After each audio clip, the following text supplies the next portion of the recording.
सहाफ़त जी दुनिया के पूरी ज़िंदगी अर्पींदड़ प्रेस क्लब रानीपुर जो फाउंडर मेंबर अगूणो सदर जंग जियो रिपोर्टर हफ़ीज़ुर रहमान मेमण 63 वरियनि जी ॼमार में लाॾाणो करे वियो।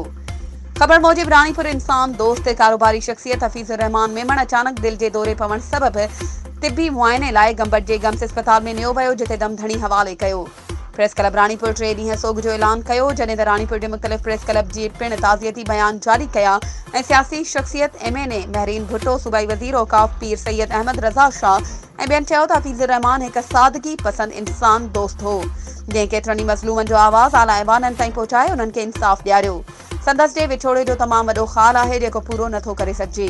अहिड़ा इंसान वरहनि में पैदा थींदा आहिनि ऐं कॾहिं बि न विसरंदा आहिनि। संदसि जी मौत जी ख़बर ते कलमकारनि जो जीउ झुरी पियो।